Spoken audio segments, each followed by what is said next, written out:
Filter system ಹಾಕ್ಕೊಂಡಿದ್ದೀವಿ. 2 ರೀತಿಯ filter system ಅದು ಯಾವ ರೀತಿ ವರ್ಕ್ ಆಗುತ್ತೆ ಅಂತ ನೋಡೋಣ. ಹಾಗೆ ಇನ್ನು ಬಂದು ನಮಗೆ ಕರೆಂಟ್ ಪಾಸ್ ಆಗೋದು HRC ಫೀಸ್ಗಳು. ಈ ಮೇನ್ ಸರ್ಕಿಟ್ ಅಂದರೆ ಶಾರ್ಟ್ ಸರ್ಕಿಟ್ ಅಥವಾ ಕರೆಂಟ್ ಓವರ್ಫ್ಲೋ ಆದಾಗ ಅದರಲ್ಲಿ ಪೌಡ್ರ್ ರೀತಿ ಇರುತ್ತೆ, ಅದು ಮೆಲ್ಟಾಗಿ ನಮಗೆ ಕರೆಂಟ್ ಪಾಸ್ ಆಗೋದ್ರನ್ನ ತಡೆಯುತ್ತೆ. ಮತ್ತು ಮೋಟ್ರ್ ಸೇಫ್ಟಿ ಇರುತ್ತೆ. ಓವರ್ಫ್ಲೋ ಮತ್ತು ಶಾರ್ಟ್ ಸರ್ಕಿಟ್ ಆದಾಗ ಮೇನು. ಇನ್ನು ಇದೆಲ್ಲ ಗೊತ್ತಿರುತ್ತೆ ನಿಮಗೆ. MCB ಮನೆಗಳೆಲ್ಲ ಹಾಕಿದ್ರೆ MCB ಕೆಲಸ ಏನು ಅಂತ ನಿಮಗೆಲ್ಲ ಗೊತ್ತಿರ್ತಕ್ಕಂಥ ವಿಚಾರ. ಹಾಗೆ ಇತ್ತೀಚೆಗೆ ಮೊಬೈಲ್ ಮುಖಾಂತರ ಸ್ಟಾರ್ಟ್ ಮಾಡೋ ಅಪ್ಲಿಕೇಶನ್ಗಳು ಬಂದಿದೆ.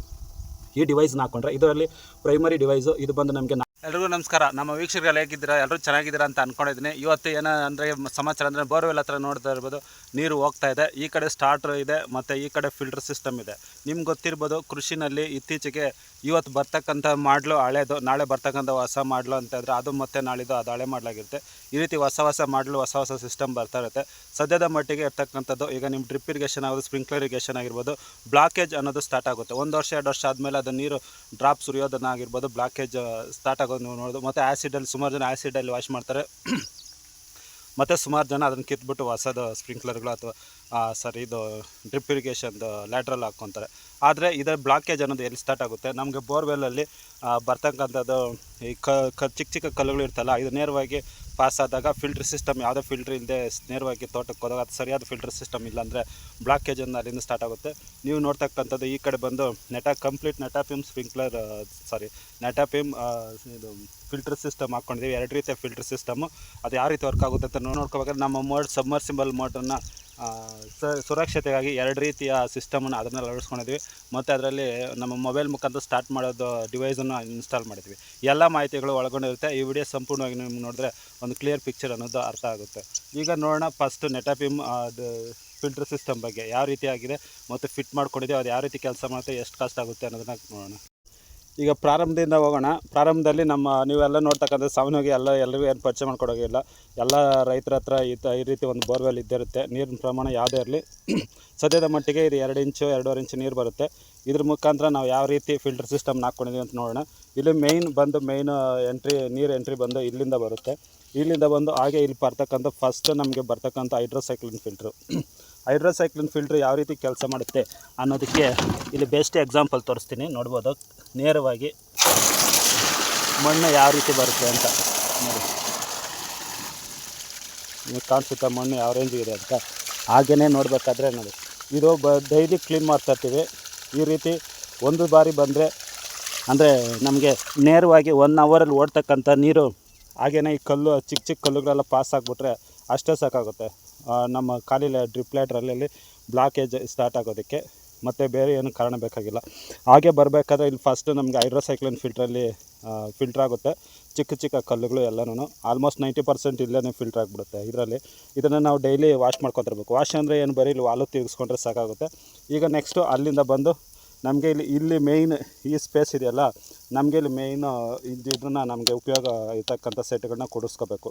ಇಲ್ಲಿ ನೀರು ಬರ್ತಕ್ಕಂಥ ನೀರು ಇಲ್ಲಿ ನಮಗೆ ಇಂಜೆಕ್ಟ್ರು. ಈಗ ಸಾಮಾನ್ಯವಾಗಿ ನಾವು ಇಂಜೆಕ್ಟ್ರಲ್ಲಿ ಗೊಬ್ಬರ ಏನಾದರೂ ಬಿಡಬೇಕಾದ್ರೆ ನಮಗೆ ಮಿನಿಮಮ್ 1.5 ಇಂಚು ಮೇಲ್ಗಡೆ ನೀರು ಬರಬೇಕಾಗುತ್ತೆ. 2 ಇಂಚ್ವರೆಗೂ ಮೇಲ್ಗಡೆ ಬಂದರೆ ಚೆನ್ನಾಗಿ ಗೊಬ್ಬರ ಅನ್ನೋದು ಎಳೆಯುತ್ತೆ. ಗೊಬ್ಬರ ಆಗೋದು, ಔಷಧಿ ಆಗ್ಬೋದು, ಯಾವುದೇ ಆಗ್ಬೋದು. ಇದರಲ್ಲಿ ಇಂಜೆಕ್ಟ್ರಲ್ಲಿ ಎಳಿಸೋದು ವೆಂಚುರಿ ಅಂತ ಹೇಳ್ತಾರೆ ಸಾಮಾನ್ಯ ಭಾಷೆಯಲ್ಲಿ. ಆ ವೆಂಚುರಿ ಮುಖಾಂತರ ಗೊಬ್ಬರ ಅಥವಾ ಔಷಧಿ ಎಳಿಸ್ಬೇಕಾದ್ರೆ ಮಿನಿಮಮ್ ನಮಗೆ 2 ಇಂಚು ನೀರು ಬರಲೇಬೇಕು. ಅಥವಾ ಕೃಷಿ ಹೊಂಡ, ನದಿ ಇರ್ತಕ್ಕಂಥವ್ರಿಗೆ ಸರೋಗುತ್ತೆ. ಕಡಿಮೆ ನೀರು ಬರೋರಿಗೆ ಒಂದು ಚಿಕ್ಕ ಮೋಟ್ರ್ ಇಟ್ಕೊಂಡು 1/2 HP 1 HP ಮೋಟ್ರ್ ಇಟ್ಕೊಂಡು ಅದರಲ್ಲೂ ಸ್ಪ್ರೇ ಎಳಿಸ್ತಾರೆ. ಸದ್ಯದ ಮಟ್ಟಿಗೆ ಅಲ್ಲಿ ನಾವು ಮಾಡ್ತಕ್ಕಂಥ ಫಿಟ್ಟಿಂಗನ್ನು ನೋಡ್ಕೊಳ್ಳೋಣ. ಈಗ ನಾವು ನೀರು ಅಂತಕ್ಕಂಥದ್ದು ಇಲ್ಲಿಂದ ಬಂದು ಅದಕ್ಕೆ ಇಂಜೆಕ್ಟ್ರಿಗೆ ಯಾವತ್ತೂ ನೀವು ನೋಡ್ಕೋಬೇಕು. ಇಲ್ಲಿ ಆ್ಯರೋ ಮಾರ್ಕ್ ಇರುತ್ತೆ, ಇಲ್ಲಿ ಗಮನಿಸ್ಬೋದು. ಆ್ಯರೋ ಮಾರ್ಕ್ ಈ ಕಡೆ ಮೇಲ್ಗಡೆ ಹೋಗಿರುತ್ತೆ. ಈ ಆ್ಯರೋ ಮಾರ್ಕು ಇಲ್ಲಿ ಈ ಕಡೆಯಿಂದ ಪಾಸಾಗಿ ಮತ್ತು ಈ ಕಡೆ ನೀರು ಹೋಗಬೇಕು. ನೋಡ್ರಲ್ಲ, ಈ ಕಡೆಯಿಂದ ಬಂದು ಇಲ್ಲಿ ನೀರು, ಈ ಕಡೆಯಿಂದ ಇಲ್ಲಿ ಡಿಸ್ಕ್ ಫಿಲ್ಟ್ರಿಗೆ ಬಂದುತ್ತೆ. ಡಿಸ್ಕ್ ಫಿಲ್ಟ್ರ್ ಬಂದಾಗ ಡಿಸ್ಕ್ ಫಿಲ್ಟ್ರ್ ಅಥವಾ ಸ್ಕ್ರೀನ್ ಫಿಲ್ಟ್ರ್ ಅಂತ ನಾವು ಗಮನಿಸ್ಬೋದು. ಸಾಮಾನ್ಯವಾಗಿ ಎಲ್ಲ ಡ್ರಿಪ್ ಇರಿಗೇಷನ್ ಎಲ್ಲ ತೋಟದಲ್ಲಿ ಈ ರೀತಿ ಸ್ಕ್ರೀನ್ ಫಿಲ್ಟ್ರನ್ನ ಹಾಕ್ಕೊಂಡಿರ್ತಾರೆ. ಆದರೆ ಇಲ್ಲಿ ಮೇಯ್ನ್ ಇನ್ನೊಂದು ಗಮನಿಸಬೇಕು ನೀವು, ಇಲ್ಲಿ ಆ್ಯರೋ ಮಾರ್ಕ್ನು ಅಷ್ಟೇ ಚೆನ್ನಾಗಿ ಗಮನಿಸಬೇಕು. ಹಾಗೆ ಇಲ್ಲಿ ವಾಲ್ವನ್ನು ಫಿಟ್ ಮಾಡ್ಕೋಬೇಕಾದ್ರೂ ನೋಡಬೇಕು. ಈ ರೀತಿ ವಾಲ್ವನ್ನು ನಿಮ್ಗೆ ಗೊತ್ತಾಗ ನೆಟಾಪಿಮ್ ಸಿಸ್ಟಮಲ್ಲಿ ಈ ರೇಂಜ್ಗಿದೆ, ಈ ಥರ ಇದೆ ಸಿಸ್ಟಮು.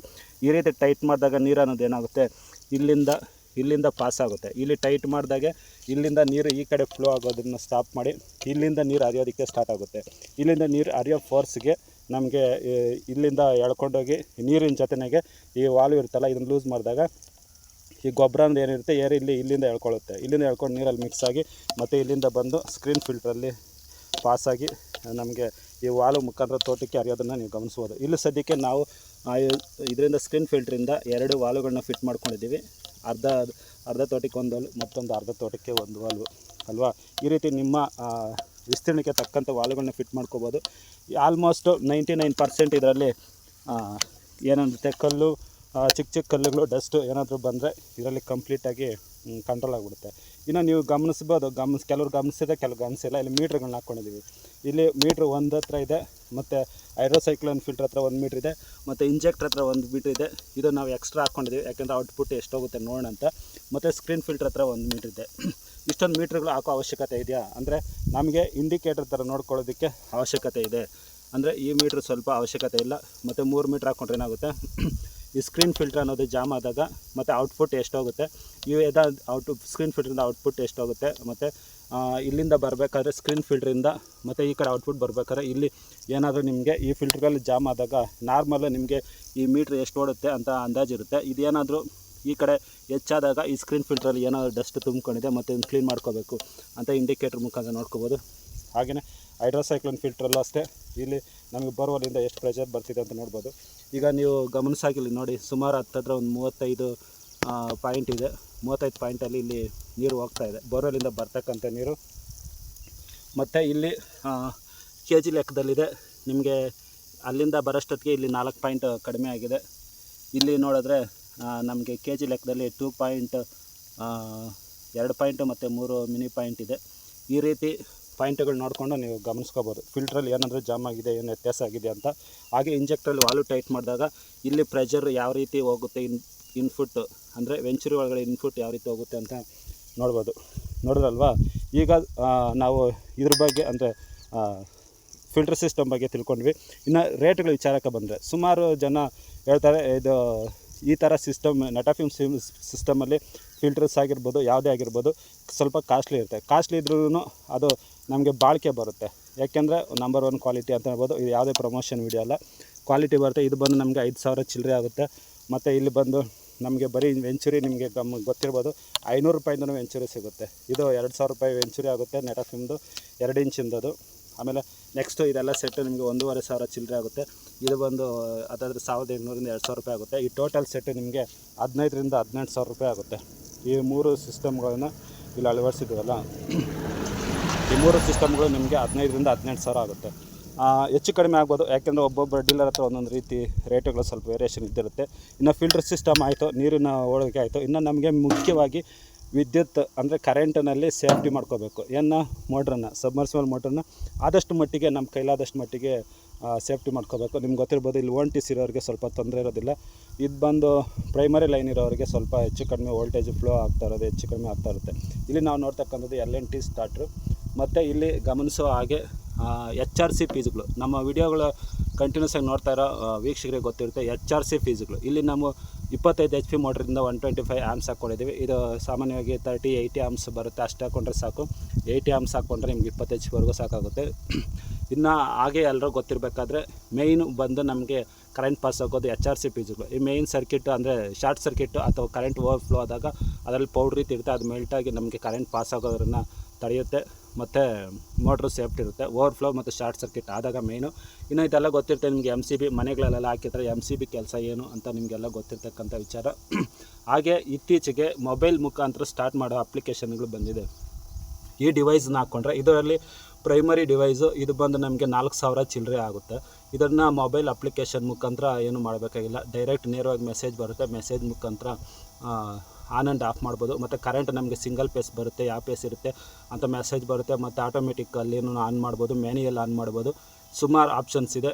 ನಮಗೆ ಕರೆಂಟ್ ಬಂದ ತಕ್ಷಣವೇ ಅಥವಾ ಸಿಂಗಲ್ ಪೇಸ್, 3 ಪೇಸ್ ಅಥವಾ ಪೇಸ್ ಎರರ್ ಇದೆ, ಎಲ್ಲ ಮೆಸೇಜ್ಗಳನ್ನ ಕಳಿಸುತ್ತೆ. ಇನ್ನು ಇಲ್ಲಿ ನೋಡ್ಬೇಕಾದ್ರೆ ಇದು ಆಂಟೆನಿಯ, ಈ ಆಂಟೆನಿ ಮುಖಾಂತರ ನಮ್ಮ ಮೊಬೈಲಿಗೆ ಮೆಸೇಜ್ ಅನ್ನೋದು ಕಳಿಸ್ತಾ ಇರುತ್ತೆ.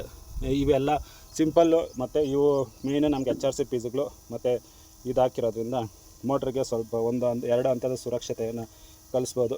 ನೋಡಿದ್ರಲ್ವಾ. ಮತ್ತು ನೀವು ಇನ್ನೊಂದು ಗಮನಿಸಿ, ಯಾವುದೇ ಕಾರಣಕ್ಕೂ ಇಲ್ಲಿ ಬೋರ್ಡ್ರಿಗೆ ಸ್ಟಾರ್ಟ್ ಮಾಡಿದಾಗ ಬ್ಯಾಕ್ ಸೈಡು ಇದನ್ನು ಹಾಕಿ, ಯಾವುದೋ ವುಡ್ ಶೀಟ್ನ ಹಾಕಬೇಕು. ಡೈರೆಕ್ಟ್ ನೀವು ಪ್ಯಾನಲ್ಗೆ ಇದು ಮಾಡಿದಾಗ ಇಲ್ಲೇನಾದ್ರೂ ಅಕಸ್ಮಾತ್ ಪವರ್ ಒಂದು ಲೀಕೇಜ್ ಏನಾದರೂ ಆದರೆ ಡೈರೆಕ್ಟ್ ನೀವು ಹ್ಯಾಂಡ್ ಮುಟ್ಟಿದಾಗ ಸುಮಾರು ಗೊತ್ತಿರ್ಬೋದು, ಇತ್ತೀಚೆಗೆ ಹೆಚ್ಚು ಪವರ್ ಆಕ್ಸಿಡೆಂಟ್ಗಳಾದಾಗ ರೈತರು ಈ ಥರ ಸ್ಟಾರ್ಟರ್ಗಳಲ್ಲಿ ಕೈ ಇಟ್ಟಾಗ ಕರೆಂಟ್ ಶಾಕ್ ಅನ್ನೋದು ಹೊಡಿತು. ಆದ್ದರಿಂದ ದಯವಿಟ್ಟು ಪ್ಯಾನಲ್ಗಳನ್ನ ಆಗ್ಬೋದು, ಕಟೌಟ್ ಪೀಸ್ಗಳನ್ನ ಆಗ್ಬೋದು, ಈ ರೀತಿ ಒಂದು ಪ್ಲೈವುಡ್ ಶೀಟ್ ಚಿಕ್ಕದಾಗಿ 2ಕ್ಕೆ 2 ಅಡಿಗೆ ಕಟ್ ಮಾಡಿಸ್ಕೊಂಡು ಅದರಲ್ಲಿ ಫಿಟ್ ಮಾಡ್ಕೊಂಡು ಅದ್ರಲ್ಲಿ ಮಾಡ್ಕೊಳ್ಳಿ.